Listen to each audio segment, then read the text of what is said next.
And our second guest tonight, a band that needs no introduction,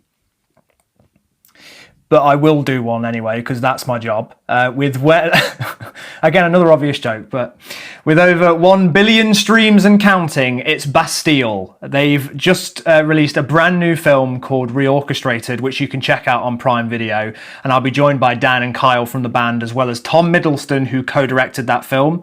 And we'll be talking about the experience of making ReOrchestrated, how it feels to have it finally out in the world after filming it for so many years, and all the challenges that they may have faced along the way, all of that good stuff. And tonight, like all of our shows, we want you to be as involved as you possibly can be. So get yourself into that Twitch chat and let us know your comments, your questions, and we're going to be asking them throughout the show because it's a big old chat show, this episode. So let me know what they are, and you can use the thingamabobby, official term, that's on screen here to ask questions, or you can use the chat itself. But let's not waste any more time. Let's get on with the show. It's so nice to see everyone excited for who's coming up next. You all know there's lots of triangles going on in the chat. It's Bastille, a band that has over 1 billion streams to their name, and with the release of their brand new film ReOrchestrated, which is available exclusively on Prime Video, that's what we're going to be talking about a lot today. And I'm going to be joined by Dan and Kyle from the band, as well as Tom Middleton, who co-directed that film. And this is going to be a very special one. So make sure you get your questions in and make sure they're good. Otherwise they won't get picked. So let's get on with it. Please welcome to the stream, Dan, Kyle and Tom. Hello guys, how you doing? Hi. Hey mate. How you doing? Hello. Thanks for joining me. I'm going to start by saying I'm very well, thank you. Just going to start by asking how you're doing and how your start of 2021 has been. Good answer. Yeah, pretty good. I think that silence answers it as perfectly as anyone could, really. Yeah, missing the pub, if I'm honest. Classic. What about you, Dan? Yeah, it's been all right, thanks, man. You know, interesting times. It's all been said before, much more by much more articulate people than me or potentially us. But I guess, like, personally, being able to release this ReOrchestrated film has been a real, like, wonderful distraction and something to focus on. And yeah, we've been pretty busy making music, so have been able to lose ourselves a little bit in that. But yeah, you know, global pandemics are weird, man. It's almost like it's never happened before and we don't know how to deal with it. Almost, yeah. How about you, man? How's the beginning of your 2021 been? Weirdly busy. Like, it's strange how busy it's been, but yeah, that similar vibe of just feeling a little bit sort of lost in all of it and not really, just even sometimes having a normal experience sometimes at the moment feels like I don't know how to do it anymore. Yeah, it's going to be very strange when you know, I say when life goes back to normal, as if I can't hear. As if life was normal in the first place. Oh, I can hear me. I've lost Dan. Can anybody else hear him? I can hear Dan. Yeah, I can hear Dan. Okay. Well, that's weird. I wonder if it's Tom, just me. Can you hear me? Oh no. Yeah, I can hear you. Oh, sorry, Jack. Can you guys hear say anything me right and now. can you guys hear Dan? I can hear you and Dan. Some very good things as long as everybody else can hear you, I'm just going to ask you questions and you can answer them. Guys, what can I... until we get this sorted. Okay, feel free to. And I will just try and read your faces for now. So, for people who might not know about ReOrchestrated, can you tell us a little bit about what it is and how it came together? Like a brief sort of a brief intro into what ReOrchestrated is. Yeah, Tom, would you like to introduce your film? Sure. So the film itself basically came to life, as in I've been working with the guys since like day dot basically, and the film itself came into sort of like being like a real thing after the guys had done these ReOrchestrated shows where they took the Bastille music and basically reorchestrated it with an amazing guy called Johnny Abrams, and played all the Bastille tunes that you know well in a completely different way, and reorchestrated it with variously larger and larger orchestras as the time went on.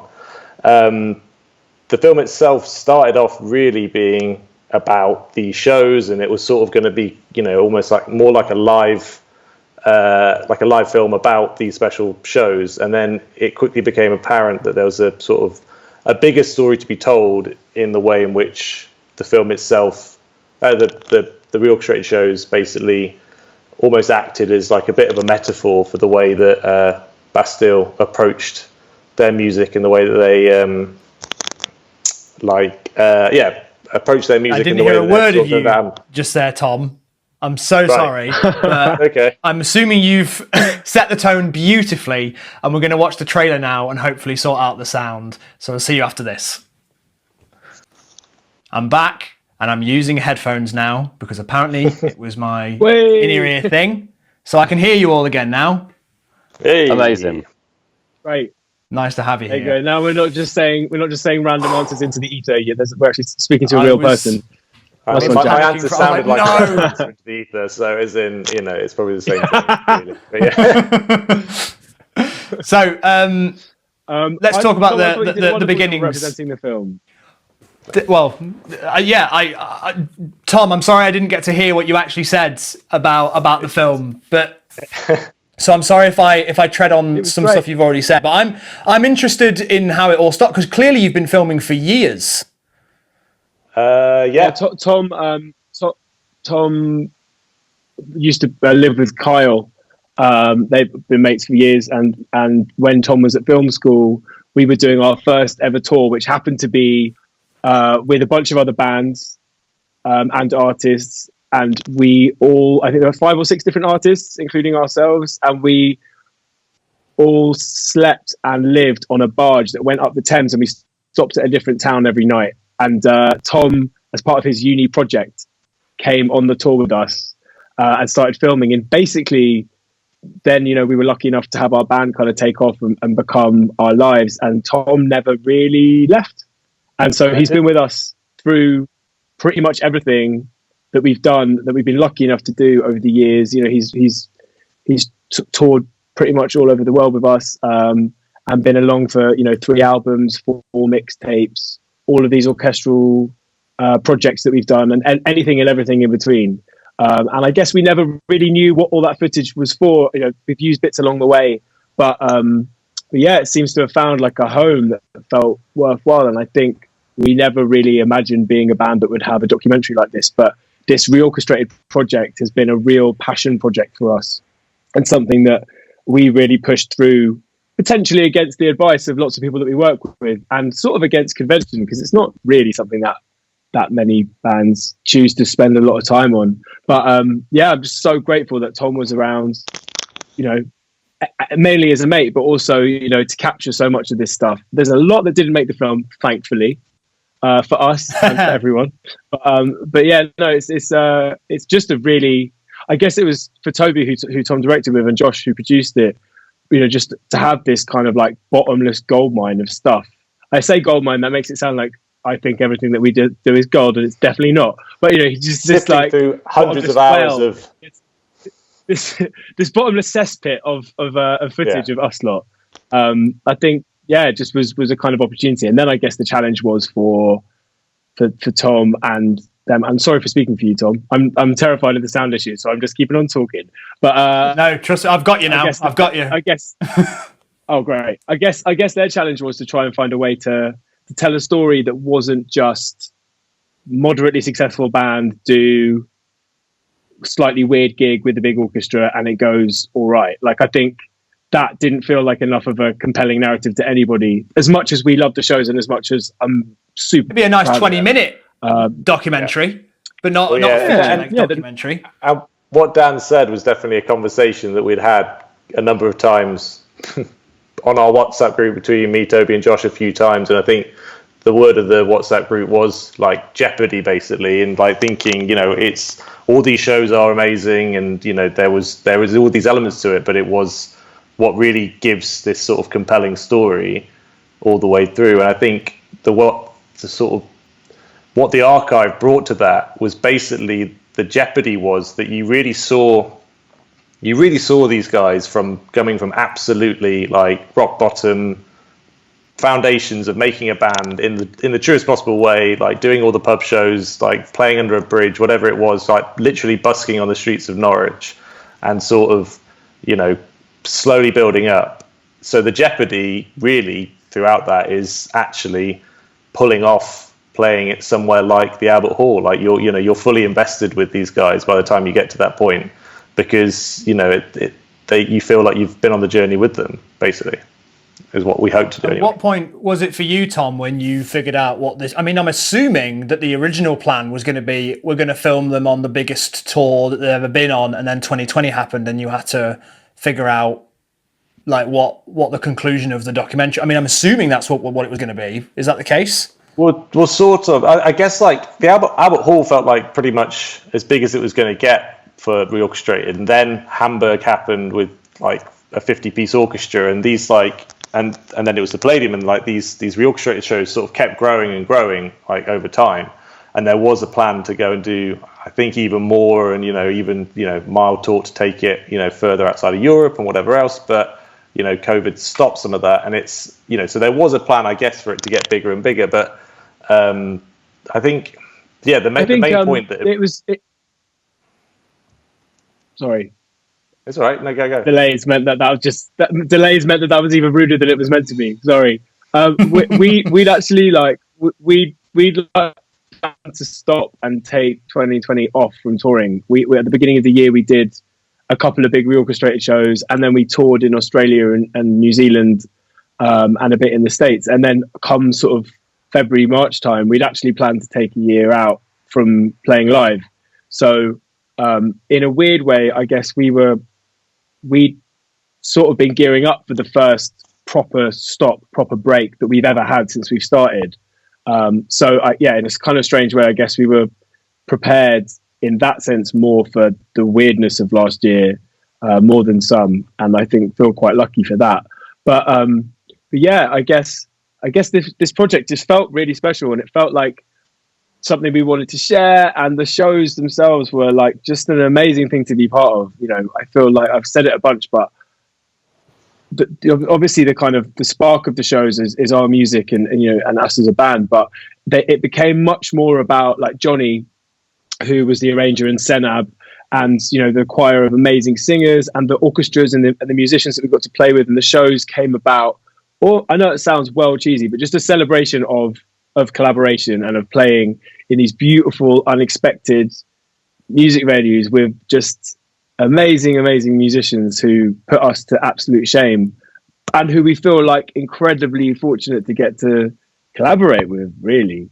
And that one of like the things that I really celebrate. took away from the documentary was that it was a celebration of collaboration. I don't think that sounds cheesy at all. I think that there's too much emphasis a lot of the time, I think, in creativity on the auteur, the person who can do it all. And I actually think it's refreshing to see the sort of what I find to be more realistic and the more fun way of making stuff, which is that we do it together as a team, and everybody brings different ideas and contributes different things. And I think that's what this documentary and these shows were celebrating.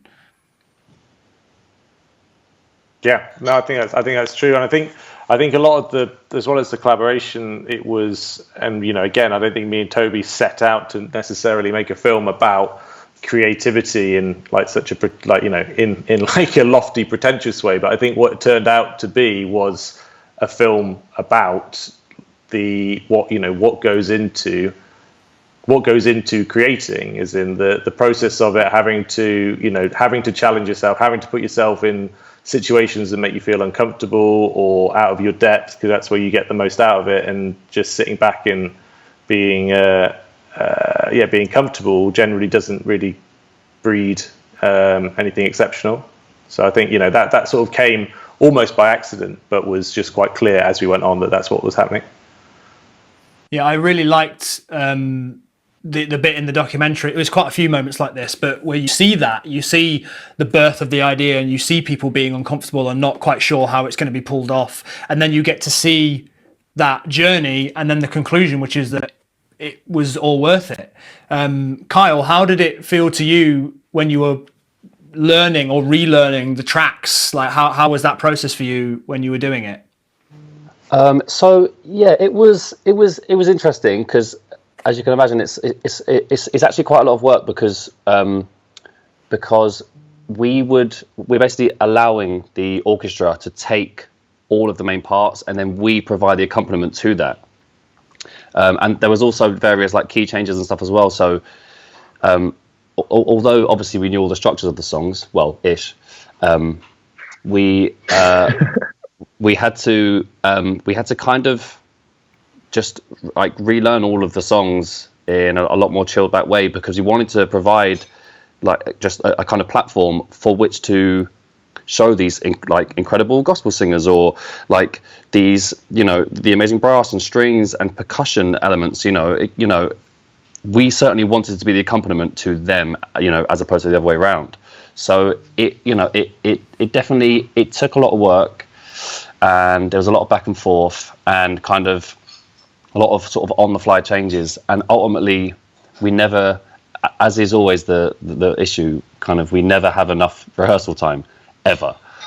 We have sort of, I don't know, back and forth across sort of email threads or whatever, but then ultimately we generally have one day with the sort of orchestral guys, one day's rehearsal, and that'll be the day before, and that's generally how that goes, which is tough. But I don't know if that came across.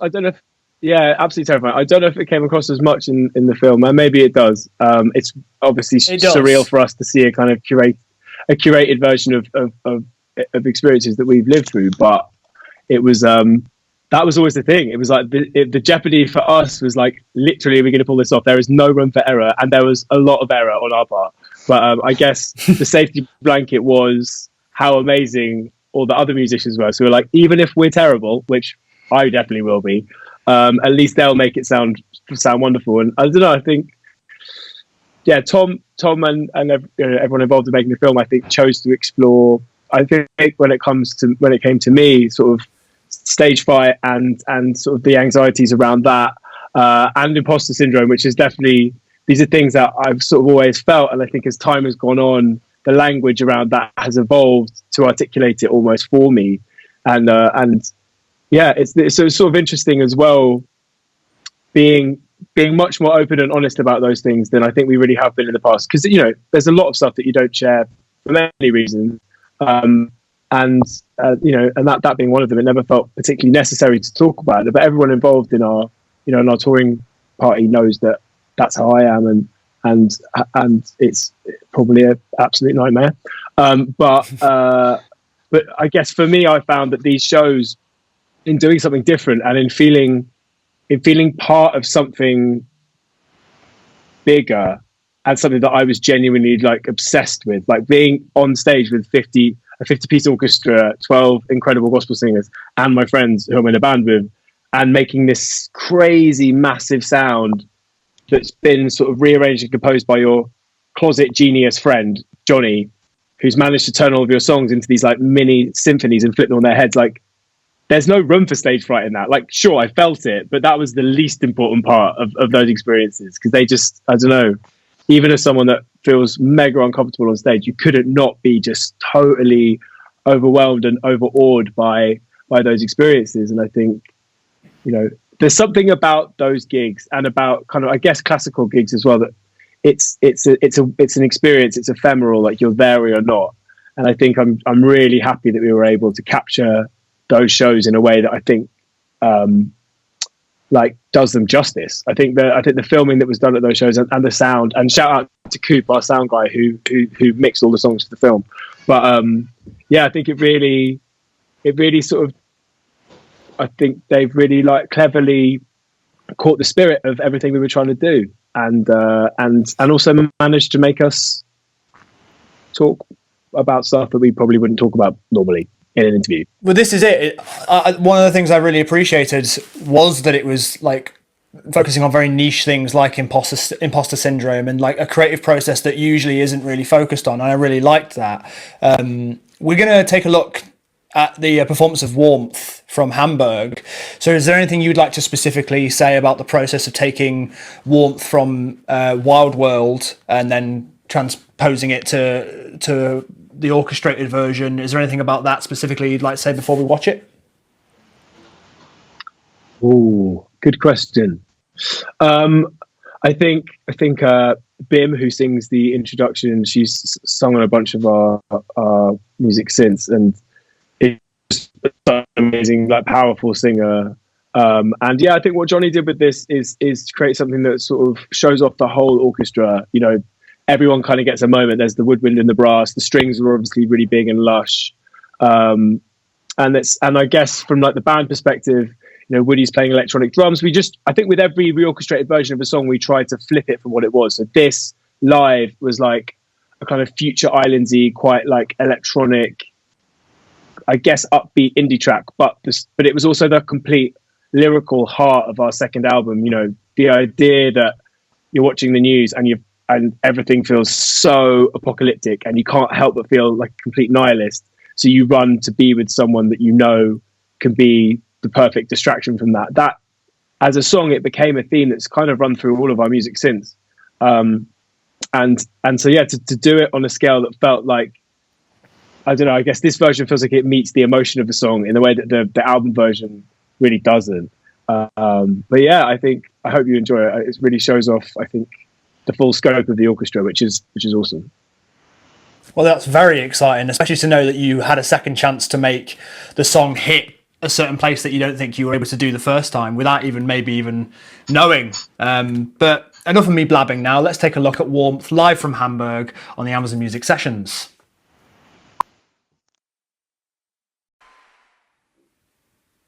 Incredible. That was Bastille's performance of Warmth live in Hamburg from their new film ReOrchestrated. I just want to read you some nice things that people have been saying. How about that? I'm up for that. Yeah, that sounds good. That sounds awesome. Madeline's Home says the documentary was so inspiring. Thank you for sharing this awesome story that you guys have been living. Rawl also says ReOrchestrated tells both Bastille's growth and the story of orchestral shows in a very organic and beautiful way. How lovely is this? This is my favourite one though.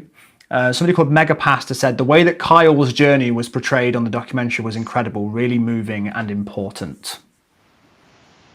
Okay then. Just take a few minutes to have a weep and I'll come back. Yeah. Yeah. I mean, I agree. I mean, I definitely want to get your thoughts on that, Kyle, because I agree. I think it's really nice to see, because there's a moment in the documentary where they go through, it's your life. There's a moment where you were told you're not good enough, which is really blunt.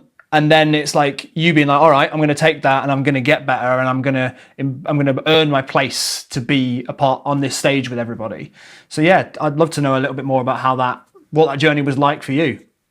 Yeah, that was I guess interesting. That was quite a common thread throughout the film, which was fine. Clearly, as my face being red can tell you. No, so yeah, I guess it was. We're very young.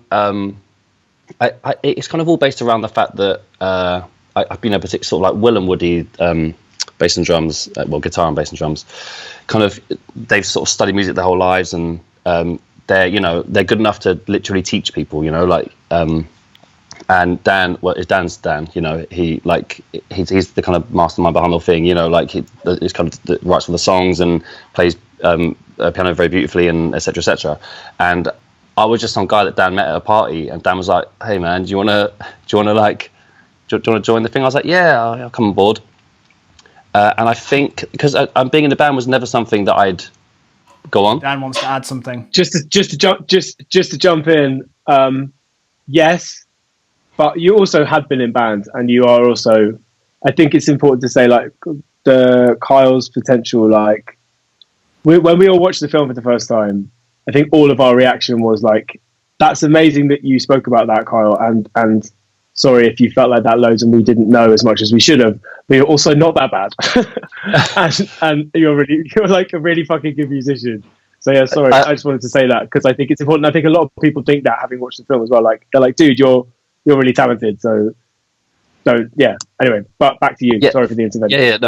Cheers. I think it's I guess it's clear to say I didn't not know how to play an instrument. Do you know what I'm saying? You know, like I went to university and I studied music technology, sort of. So I guess it was just that everyone else was so clearly amazing, but now I'm good. Like I can say now that I'm good because of, you know, join the band. I kind of this guy can do what he's meant to do, and then it's like, okay, Kyle. It came from management, and then the management told the band, and the band told me. So it wasn't as blunt as you might have put it, Jack. It wasn't like, Kyle, you're out, you're shit. We probably made it seem a little worse. So that's that's the filmmaker's prerogative, obviously. Of course, man. You got to pull the strings, man. But I think that's the thing is in what you know. That was the thing I enjoyed watching in the film. Courageous manager gets their band to make the brand. Yeah. But we didn't go out we weren't in any way going into the interviews even thinking that it was going to be, having Kyle as this like amazing like side story with a triumphant end, like playing the grand piano at the El Philharmonie. That wasn't in any way the plan. But then when we did these interviews over the summer during lockdown, in which we basically which gave us so many themes and basically the backbone of the entire film, really. But as in just seeing the guys, and I was so proud of them for this, like really genuinely opening up in a way, I've known them for years and we've done countless little silly interviews and all kinds of stuff like this, but they've never ever like spoken like this on camera ever, I think is fair to say. And was so proud that they did. And then when Kyle was like, talking about this stuff, it just became, it wasn't forced. We didn't coerce, no one was coercing him into saying it, but equally, it wasn't like a deliberate plan of being like, right, okay, well, this happened to Kyle, so we'll make sure that, he says this or this. It was more just in the environment. I think everyone was speaking much more honestly and openly than they had before, and maybe stuff that normally they wouldn't even think about mentioning started like coming to the surface, which is why I think we got some really good stuff out of that. And I think just in terms of the sort of development of the film, like obviously we had all this footage and we really wanted to tell the story of ReOrchestrated, but, it was important to us that it was Tom that directed it and Toby that directed it, and that we, other than having made it and been there and done the stuff, like that as a film, in order to make it interesting, in order to make it engaging for people that don't really care about Bastille or have never heard of us or like don't like us, to make an interesting film that was something that was about more than just, like we said, band do gig or band do orchestral project. I think it's like Tom said, it took, I guess, those chats to really inform what the film would become, and I don't think any of us thought it would become what it has and be as kind of open and revealing and it's like you said, Tom, as much about the process of creativity and the process of trying to achieve something different and hard. It's more about that really than it is even about us, and it's about insecurity, and it's about like that kind of bizarre path. It happens a bit like with ReOrchestrated shows. It happens to be based around us, but I think it's about something a bit different. And it's really interesting. We just put our trust in them and had no editorial control. And I think it's a much better film for that. They sort of divided and conquered us. That doesn't make any sense. We were divided and conquered.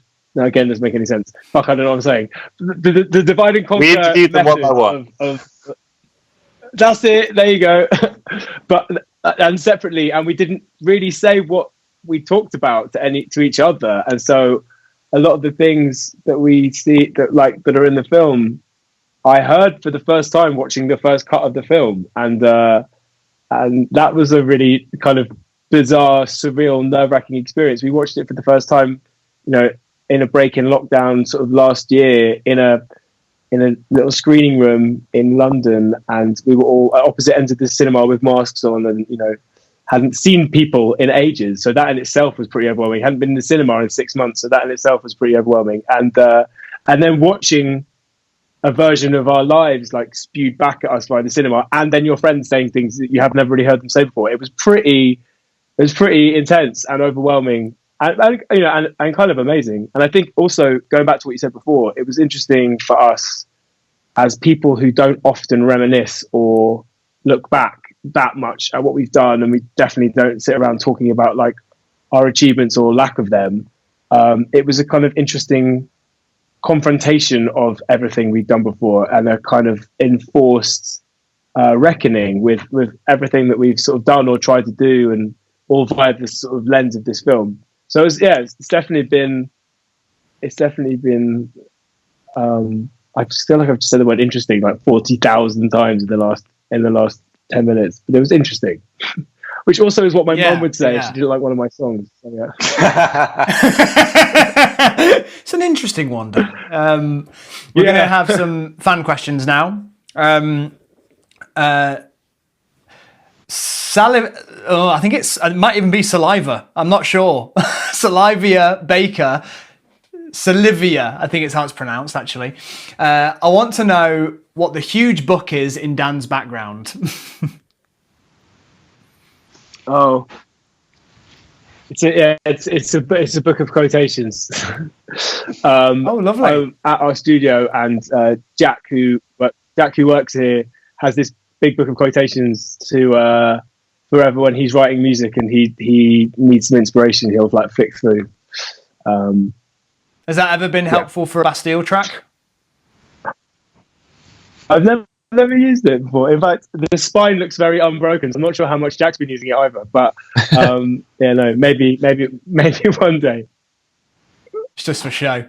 Meg Trish says, was there any anxiety about sharing your anxiety or insecurities with the world? Well, I guess. Sorry. I was just going to say, I think that sort of as Tom said, kind of we were kind of split up as a band, but because we know Mids really well, when he said, you know, you can be as open and as honest as you know, kind of as you want, but just know that you can say too much and we can pull it back afterwards, which is a very clever thing for him to have said, because we ended up being very honest and then Zero got pulled back. So not pulling it back. So yeah, I think it was oddly, I think, quite cathartic talking about the kind of nerves and anxiety and imposter syndrome and stuff that we felt. I didn't feel nervous about talking about it, but I think because of having that safety net because I know later on if it's on, if I watch the film and I don't like it, I can pull it back. But it was, again, you know, it was done so well thanks to sort of the sort of whole team that. So yeah, I didn't really feel anxious about talking about the anxiety per se. Yeah, I think as well. I guess it's the idea of like knowing that it's going to be in a film and people are going to see it. There's something very vulnerable about that I suppose could be. I mean, I know how that feels to know that you're going to be on the internet and the thing that you said is going to be there forever. Like it's terrifying sometimes. We've never like. I don't feel like we've ever tried to be like a band, and in the sort of like cliched sense, like we don't think we're rock stars. We never have. Like we've always kind of tried to subvert the idea of a band by doing mixtapes and not being in our videos and trying to be as cinematic and weird as possible. And I think this ReOrchestrated project is because we've never really postured as like thinking we're really cool, or like that there's any need for sort of like macho bullshit. Like that's never really been part of who we are. But at the same time, we're also relatively private people. Like we're all really open with each other, but there's a load of stuff, you know, in our lives and in our sort of professional lives as well that we just don't think is necessary to talk about. I think we're highly, highly aware of our privilege and how lucky we are to be in a band and in the position we are and to have this as a job, and you know, and all of these things that we're, you know, very, very fortunate to have and to do, and the, you know, things that have been easier for us because of whatever. And so I think we've always been very aware of not talking too much about our problems and about any difficulties we might have with what we are lucky enough to do, because obviously like with touring, it's a huge part of your life. It requires you to give all of yourself and your time for like months and months and months on end. But no one wants to hear a band complain about touring. Like, you know, in other jobs we've had, and you know, like our friends and stuff, they're like, you're so lucky you get to play music and travel the world, and you know, that's compared to so many other people, that's, you know, that's so lucky and such a privilege that I think we've always been hesitant to talk about. I also think that there's a line somewhere there, isn't there? Like the idea of, because you talk about this in the film, the idea of that, yes, you are very lucky to be able to tour, but also it does have its own stresses, and it takes a toll on you in its own way, and it's repetitive like anything is, and it's not you complaining, but it's like you become less present sometimes with things like that. And I think it would be disingenuous. Totally, I think be disingenuous to us, like to not basically, when we were doing it, to not really talk about that or mention it. As in, it doesn't necessarily, as Dan was saying, mean the guys are, you know, anti it or not into it. It's just being, you know, really honest about what the experience is, and therefore giving a much fuller picture than just being like, yeah, it's wicked the whole time. Because it's just, you know, like everything, like it, you know, there has, you know, being really honest is what, you know, is what gave this film interest. Otherwise, if it was just being like, oh, you know, everything's rosy, the shows went great, everything's lovely, it's just like, well, what's the point? Like, what am I getting out of and this? If somebody hears you be honest about, like, the sort of stresses sometimes of touring or something like that, and responds by saying, oh, you get to play music for a living, how hard, like, they're not listening. And I think that's the thing, is that you're aware that it's a very privileged thing to be able to do, but also you're being honest about it. Yeah, I think it was important, as Dan said, that we make sure that came across. Yeah, and I hope and think that they did a really good job at that, of sort of getting across our gratitude, and we know we're incredibly lucky, but that doesn't mean that, you know, nothing in life is without its complications and its nuance, and nothing is binary. You know, it's not good or bad. There's a lot in the middle, and I think Tom created an environment, that everyone involved created an environment where we were able to be really open and talk about these things in a way that didn't feel, I think if we probably don't talk about these kind of things that much in interviews, because A, we wouldn't want to talk about it, B, it's not often that relevant, and C, like, if you're not speaking to someone that you know and trust, it could be misinterpreted, or it can be misquoted, or it can come across in the wrong way. And I think doing it in this environment allowed us to get our point across genuinely and honestly, and you know, without kind of misconstruing what we mean. But I also think that, like, just from like friends and family and reading like reactions from fans and not fans who've watched the film, I think in being that much more honest and open, it makes it more real and more relatable, I think. And we've always, in a way, tried to sort of like break down the weird barriers that seem to exist between, you know, the sort of pedestals people put bands on, or like, I don't know, that kind of barrier between fans and not, you know, be it like just running into the crowd every night to be part of it. Like anything we could do in that respect, we've sort of kind of tried to. So I don't know, maybe this is part of that. Maybe I'm just nervous and talking a lot. I don't know what I'm saying. Probably that. Well, I think not binary as well. The way that we approached the actual asking of the questions, and this was, you know, as much to do with Toby, who was the co-director, who did an amazing job, and Josh, the producer, in terms of, you know, we had each guy come to this house out in Deptford, amazing location, by themselves, sit them down, have, like, you know, quite a sort of serious chat, which me and the guys very rarely do because we're close mates. So, you know, we don't sort of have those sort of chats, and then basically, you know, put it upon them to get as much out of it as they're willing to put in, and then leave it. Then I left Josh and Toby to basically conduct the interviews, so that, you know, there was a level of formality there, that it wasn't just chatting to me.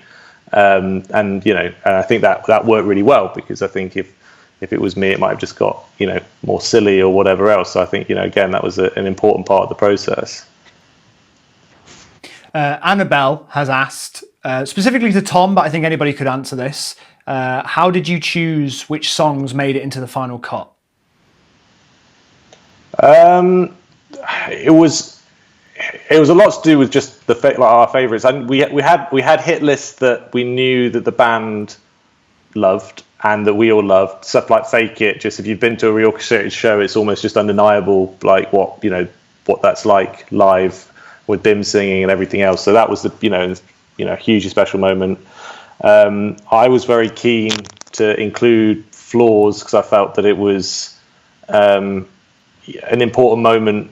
It's always an important moment with the fans, and it's the first song that the band released, and the way that we presented it by cutting between, going from the pub all the way up to the Albert Hall, it was, it was supposed to be, show the connection with the band and the fans and the journey that they've all been on together, with Dan being in the crowd and all that sort of stuff. So that was one that a section that I really enjoy. And then apart from that, there was just, I guess we showed the guys, and there was definitely a moment where we did insert some more songs in because there was space there. We wanted to show off as much as possible, basically. It's really hard, for us. Those shows were so special because of the orchestras and because of because the singers and there was so much that they did and so much that Johnny arranged that sounded so amazing, and it was really hard to cut it out. We didn't want this to be a concert film. It's not a concert film. There's a couple of moments of extended music, but ultimately it's kind of bits here and there. But for me, like the bit where Joel sings a version of our song Two Evils, we wanted to include like his verse in that. Is one of the most impressive vocal moments that I can think of. He's so brilliant. Obviously we wanted to shine a light on Bim and Senab and like all of the singers. And Johnny's orchestration. I think that we picked for the sort of end credits a song called The Waves, which I think shows off Johnny's almost remixing of our songs. He took that song and rearranged it from the stems and then wrote this beautiful orchestral arrangement around it. And so, yeah, I guess a lot of it was informed by like what can we include in the film that shows the scope of the orchestra and the talent of these musicians, and I feel like Mids, I think you did a pretty good job of that in terms of objectively. There's way more story than music, but I think there's enough there. It was just important to get the scale of it across, particularly in Hamburg. That it's so insane. It'd be weird to bring it up now if you didn't like it. Yeah, true. By the way, I thought it was shit. Yeah. I've got to say as well, not to be all like hipstery about it, but I remember when Flaws came out, and that was I was just like, there's this random song called Flaws, and I absolutely loved it. And then I remember all of a sudden there was an album, and then I was seeing you. I went to go see Muse, and you were supporting them, and also I think Dizzy Rascal. Dizzy Rascal was also. Yeah, it was also supporting. Yeah. And it was just this weird thing to see how you guys had grown from like this one YouTube video that I knew existed of this song called Flaws, and now all of a sudden you're this huge thing. I just wanted to say that and just know I've been a fan for a long time. So it's a pleasure to meet you. Imagine what it was like for us. It was fucking mental. Oh, thank you, mate. Thanks so much. That's amazing. Yeah, no problem. Just this is really really specific. Was it the video that was all edited together from Badlands, the film? Do you remember, or was it like an actual music video? It was it was like farm stuff. The video Badlands, for Floor. Yeah. So when we first started out, we obviously didn't have any money for a video, and we weren't even sure what the project was going to be. And I basically took Terrence Malick's Badlands, which I was a massive fan of, and recut it into a video for Flaws. Obviously, that then got taken down when we signed to a record label, and they're like, "That's highly." You're not allowed to do that, dude. That's insane that you need a song. Yeah. It's been like so surreal, and I think Tom quite clever, like quite accurately portrays. When we started, it was a bedroom project. We used to rehearse in my bedroom and make songs on my laptop. And we, when we started out touring, it was proper like old school. We were like in our friend's mum's car and sleeping on our friends' floors around the country. And we had this song that had this live. And now you're on this massive beanbag. And it's always, Yeah, now I'm on a huge beanbag on Twitch, which wasn't even invented when we started. Yeah. So it is surreal, and it was very really interesting to see it from start to finish, because it's weird. It's so much of that stuff I can barely remember, because it all happened. It all happened at once, and when you're in the midst of it, you're just trying to do it as well as you can and have a good time, and it's often hard to kind of wrap your head around that. So it was very very surreal, and a helpful reminder watching it all back. Yeah, and going from Flaws to releasing several albums to touring the world to then doing a reorchestrated version of your music to making a film, it seems that you're constantly wanting to push your creativity and what you can do. What do you think is next? Are you going to do a full orchestrated album? What do you think is the next project for Bastille? I feel like we're sort of lucky to have that. We've done this trilogy of albums that all feel like they sort of sit together. We've done 4 mixtapes, and hopefully we'll make more in the future. But they've all been really collaborative and really cinematic, and used lots of film music and other artists, and that's been a really fun line. And I feel like ReOrchestrated is something that we've sort of grown, and it now has a film, which is insane. But I feel like that'll be a thread that will hopefully continue to go through our career. But yeah, I guess it's about exploring other lanes and seeing what we do next with our main music, and trying to constantly surprise people. And all I can say is whatever comes out next will be definitely far from ReOrchestrated. But it's that I think we're just excited to still be able to make music, still be able to make albums, still be able to release it. We just want to create little worlds with whatever we do, and make them really different from time to time, and just hopefully constantly mess around within the structure of pop music, and push, I don't know, undermine the fact that we're like a band and 4 guys, and constantly try and make music that feels different. And yeah, we're really excited for what's next. But I can feel the evil glare of our managers from wherever they may be telling me to shut up. Well, Dan, Kyle, and Tom, it's been a pleasure to speak to all of you. What was that? Sorry. I was just saying, if you keep Dan on long enough, he'll play all the songs on his phone to you. So just even going. It's the new album. Yeah. Jack, thank you so much for hosting this, and thank you for having us, man. Seriously. Cheers, man. It's been a pleasure. Is there anything you'd like to say before we say goodbye? Well, watch the film if you haven't. Watch the film if you haven't. Yeah. Watch the film if you haven't. Yeah. I'd like to say Kyle's a really good musician. I'd like to say hello to Woody and Will, who aren't here, and to Toby and Josh and everyone else involved in the film. And yeah, thank you so much to everyone who's watched this, but also anyone that's watched the film. It's been really nice and cathartic and amazing to read the responses. So thank you, and cheers, Jack, and also thanks to Amazon for making the film happen and enabling all of this stuff. Getting to play with orchestras is an absolute fucking dream come true. So being able to do that, we feel very lucky. And obviously Tom. So I don't know why it's like I've just won an award. Like you've won an award. Talking like I've well done. I need to shut up. Well done, Dan. Thank you, Tom, for putting up with us and for making the whole film. And thanks, Mum, and thank you to God, who I don't believe in. Agree with. Dan, Tom, Kyle, it's been an absolute pleasure having you here. I hope we get to cross paths again soon. It's been a pleasure. Thank you. Yeah, thank you. Thanks so much, man. Thanks so much.